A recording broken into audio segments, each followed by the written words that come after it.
Okay, so welcome back to the channel and another video on this barn conversion garage build. So at the end of the last video, we managed to get this floor sorted out and I'm really happy with it. It's very solid, nice and flat.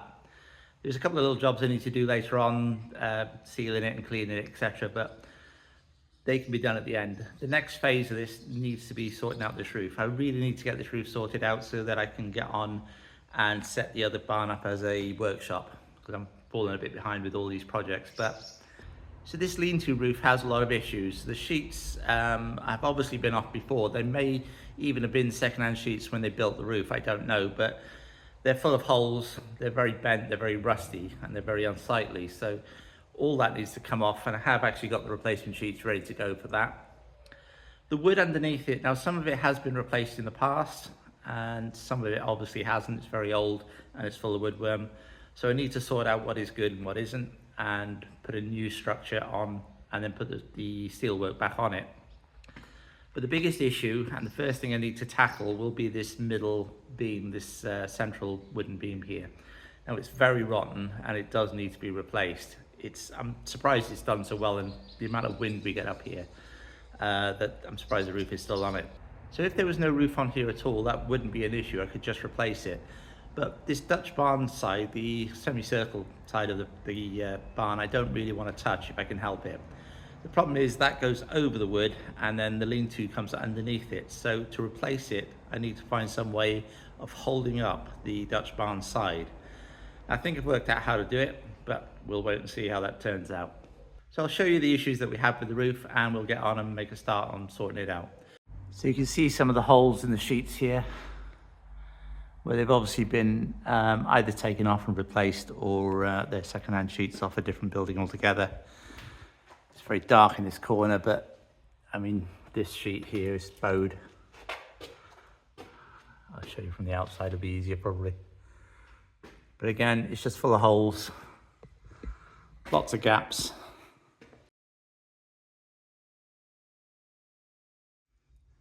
You see the gaps there in the roof, that's just letting water in, and again, holes where it's been taken off and replaced.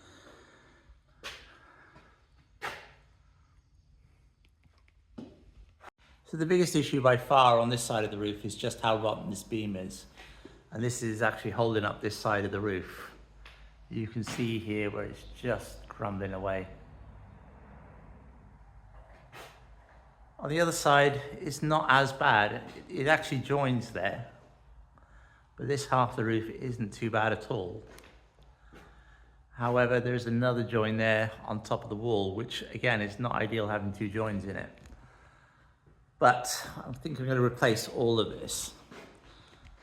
So you can see here where the Dutch barn side of this goes over the wood, and then the lean-to part of it comes underneath it. And this beam here has obviously been replaced, along with that one and the one over there. But this has just been nailed onto that with a couple of bits of angle iron, and obviously it's just not strong enough. Interestingly, in the middle here, if I can get this camera to work, you can see where this old beam here is still attached to the roof, right alongside one of the new ones. But on this end here, it's not actually attached to anything other than the piece of wood that's going across. So that isn't really helping at all. If anything, that's adding weight to the roof, which is going to add more stress to this beam here. Also, this beam, I don't know if you can see this, but that's bolted up there is like 2/3 of the way up the beam, which doesn't leave it an awful lot of strength. If that bolt needs to be closer to the bottom of the beam just to give it as much strength as possible. If that's going to rip out, it's only going to take like 1.5 inches of wood with it. So all this needs to come off, needs to be cleaned up, sorted out. So the first thing I've done is set this laser up on the beam opposite to give me a level just to check on the other side. And what's that shown is that that beam over in the corner there is actually the lowest one. You can just about see the laser there. So this is the middle one, and it's about 20 millimeters higher. So on the entrance by the door here, this is about 40 millimeters higher. You can just about see it's moving around a bit because obviously it's shaking because I'm on it. But So this one needs to be trimmed down by 40 millimeters. The middle one, sorry, needs to be trimmed down by 20 millimeters. And then where the beam sits on this wall, this will need to be knocked back as well. But this is just a bit of cement on top of these bricks, and that looks like one of the floor tiles. So that needs sorting out as well. But we can get this all leveled out. Whether or not it's a good idea, I'm not 100% sure yet, because obviously that will affect the Dutch barn side of the roof. But I want to get that level so I can get this lean-to roof as level as possible. So the first job will be to remove these. I'll probably do one half at a time, because I won't be putting the steel up in one bit. It'll be doing in two parts. So a few videos ago, you saw me put these two RSJs in the doorway ready to hang the doors onto. But I actually had 4 of those lying around. Now, I bought these a long time ago. I never really had a use for them at the time, but they were too good a deal to pass up, and they were bound to come in handy at some point. And well, you know, here we are. So I'm going to use these 2 extra steel beams to replace that piece of wood in the middle of the barn. Now, using the steel has its own issues, not least the weight of actually getting it up there. But this Dutch barn roof actually nails onto the side of that piece of wood, and obviously I can't nail into the steel. So I'll show you some of the issues and how we're going to get around them. So I started going through the process of splicing these 2 steels together. Now this involved drilling a lot of holes into the steel plates and into the girders, cleaning everything up and making sure everything lined up, which was not straightforward. But halfway through doing this, I realized I was making my life more complicated than it needed to be, and I was just creating more work. At the end of the day, the wooden beam that is in the barn already was doing the job, and the new one would have to do less work. So we ditched the steels. It's been a few weeks since that last clip, and I've decided to ditch the steels and just go with the wood instead. There's no point trying to reinvent the wheel here. I seem to be making things more complicated than they need to be, and it's just a habit I have.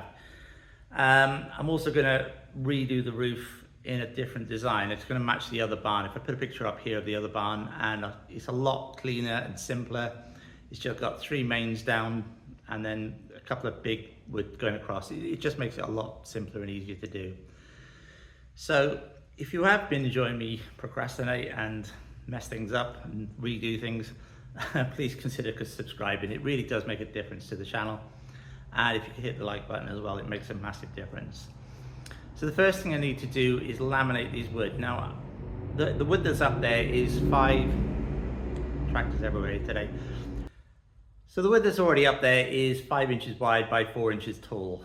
And that's quite an unusual way of doing it. Most of the time it's taller than it is wide. I think it's just got more strength that way. So I can't actually find any wood locally in that size, and I don't want to go down the route of just going to the sawmill, getting it cut to spec. It's just not really worth the bother. So I can't even find any 4x4s in the right length. So what I've done is bought 4x2s. I'm going to laminate them together, which should give it a bit more strength. If it's not strong enough, I can always add another beam. Probably I'll put 4x2s together and then add a 6x3 on the side of it. It'll give it like an L shape and make it even stronger, but I won't do that unless I have to do that. So the first thing I need to do is laminate 2 bits to do this side, and then remove that wood and get that bit up. Now I've already gone up on top of the roof and removed the nails, so that beam basically is just floating there at the moment. It's just holding on the 2 ends. So I can go up there. I'm going to cut it down in bits and bring it down, but I need to get the other beam prepared, ready to put up there.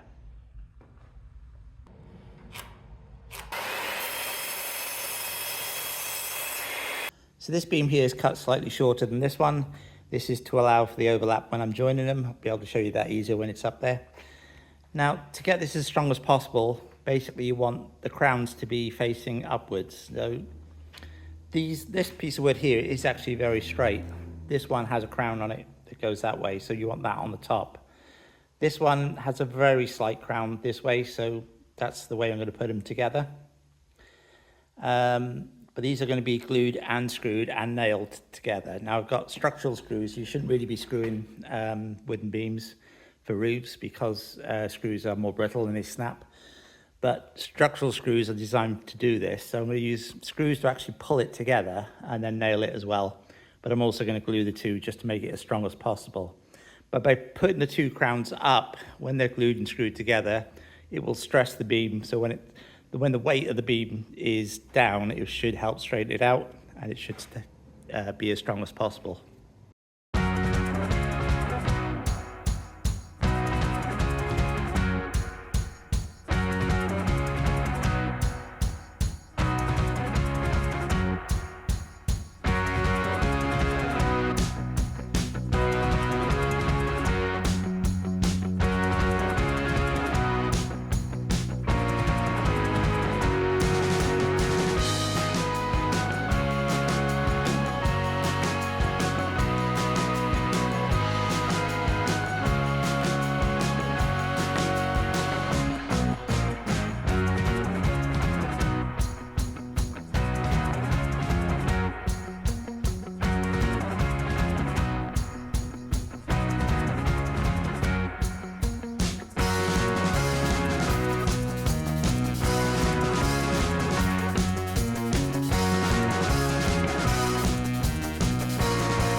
So that's the beam laminated together.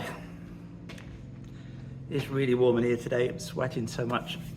So that is the beam laminated together. Now, if this isn't strong enough, like I said, I can always add a piece onto it afterwards.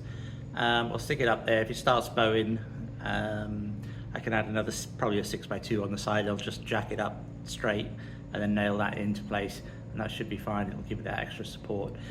But because we're not going to be supporting the lean-to roof on this beam anymore, it shouldn't actually need that extra strength. It's only holding up the Dutch barn side of it, which is almost self-supporting. It does need support, but there won't be too much weight of snow, etc., because of the way the shape of it is. But the lean-to roof won't be hanging off it, so it should be more than strong enough for what we need. So the next bit now is to get the old beam out. Now, to do that, I'm going to chop it up into sections just to make it easier for me to get out.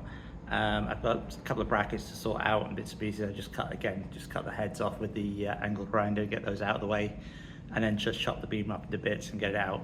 Once that's out, we'll be able to get this in. So I've already gone along on the outside and taken all the heads off the bolts that go into the beam from the outside. I've just been up on the roof and done that with the angle grinder. So in theory, this beam should be fairly straightforward to take out. So that's that first beam in.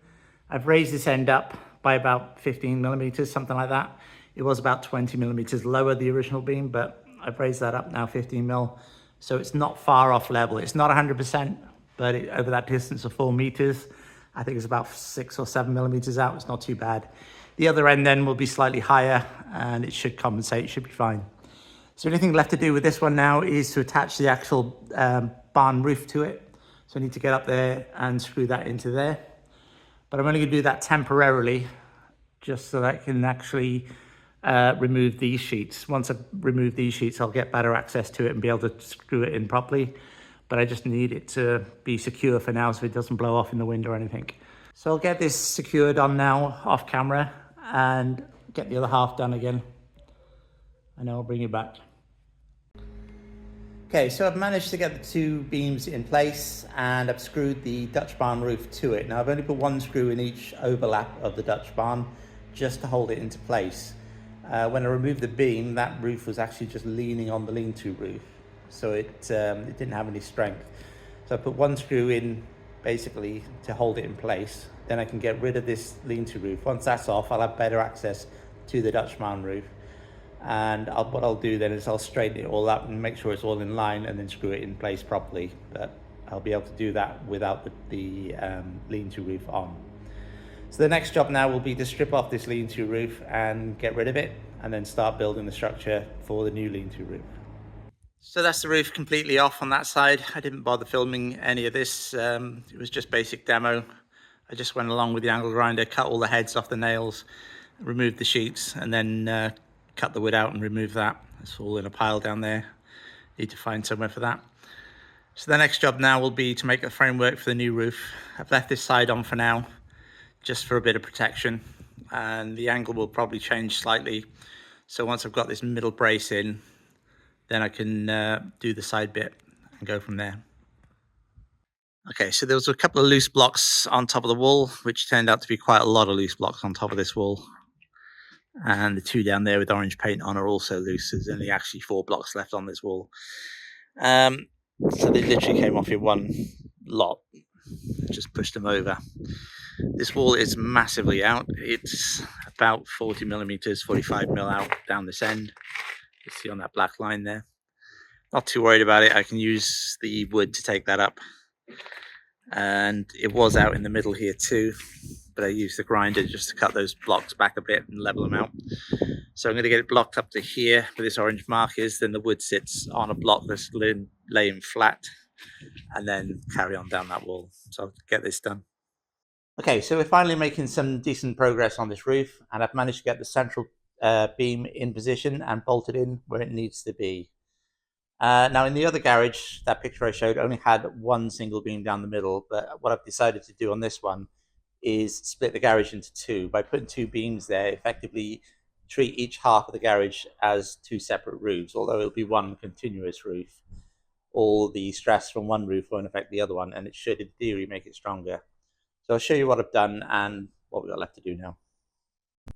So the first thing I had to do was actually get these blocks put back on top of the wall. So I've cemented all those in, and like I mentioned, I put a half block in that central bit just to take the weight of the actual beams. Now these are breeze blocks, so they're hollowed down the middle. So the first thing I did is actually fill the void down there full of concrete. So that will effectively make it into a concrete pillar within the wall. So it'll be nice and strong, and it should add a lot of strength to this wall, which it desperately needs. I've done bits and pieces of pointing on the other side where the cement was missing and on this side, but that's made that a lot stronger. Now the two beams, as you can see there, will rest on here. I need to just flatten these up and get them square. But on the other side, if I spin you around, what I've done this side is hopefully worked out the position of the roof beams correctly to take account of the steel on top, and it should just go underneath this existing roof, and drilled and bolted this wood to it. So there are two bits of threaded rod that go all the way through. So the threaded rod is actually bolted to the steel first, and then the wood is actually put onto the threaded rods and then bolted in. So that should give it as much strength as possible. Like I said, doing it this way effectively splits the roof into two and makes it twice as strong in the middle. Like all the weight of the roof on the other roof is on that one beam, whereas half of the weight is on one beam and vice versa. So this should be a lot stronger. So the next job now is to get this end beam in. So I've notched the wall ready. Just lift that out, you can see it. And I've notched the wood ready, so that should take that. And because this steel is up against the wall, what I'm doing is clamping the wood to the steel, drilling through all of it, and then actually threaded the steel so I can bolt straight into the steel. Now that top hole I can get a nut on the other side, but the bottom one I won't be able to. So hopefully this will work out quite well. So it's really bright out here today, and I'm using the level now to make sure that these beams are completely level. I've already done this once, but since I've drilled and tapped that other beam, I need to make sure that it's still in the right place. But it's too bright and sunny out here and I can't actually see the beam. So set the laser up to use the receiver, which gives you the beeps. So what I'll do is I can basically reference this beam up from the bottom, mark that beam the same, mark the steel rather, and then measure up to the beam, and it should be exactly the same.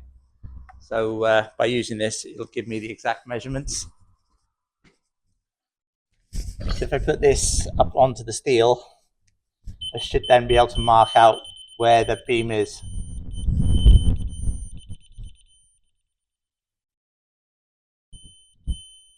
Which is just there. And I can't actually see that line at all because the sun is directly on it now. So I can use that then as a reference point, measure up, make sure that's exactly the right place, and then drill and tap the second hole for that beam. Now there's a lot of wildlife around the house, but the red kites really are very graceful. Don't normally get this many. I was trying to get a decent shot of them, but unfortunately they were just a little bit too far away. But it's quite unusual to see. There's about 6 or 7 of them together here, and they're really stunning to watch. So I'm not really sure what the last clip was that I filmed. This seems to be taking forever, this bit, but These two center beams now are in position, and the beams going across, they're actually connected in with structural screws going through the wood. So that's it all in position. This side I've left loose for now, just so I can line everything up with the other side. In order to do the other side, I need to get rid of this piece here. Now the wood doesn't look too bad at first glance, but when you actually look at it, it is riddled with woodworm. It's everywhere. So all this has to come off. Obviously the sheets are very old, very rotten, so that all has to come out as well. So the next job will be to get rid of this, build a new framework with wood to hold the roof up. That end block is loose, so that needs to come out, and then that needs to be redone as well. So I probably won't video this taking it down, because it's just basically cutting the heads off all the nails, pushing this tin off, cutting the wood out and getting rid of it. The wood is actually bolted to the wall, so hopefully I'm going to be able to reuse those to make the new framework, but we'll see. These are the screws I'm going to use to join these two beams together. These are 300mm structural screws. They're literally designed for this purpose. I'm also going to add brackets later on, because this is a high wind area. So I'm going to pre-drill the top one just to give my impact wrench half a chance of doing this, because they're really, really long. So I drill into here.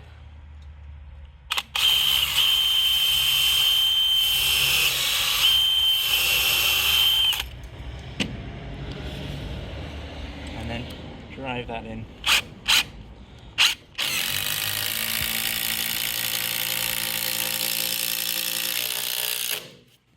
That's solid. I'll do the other one as well. Yeah.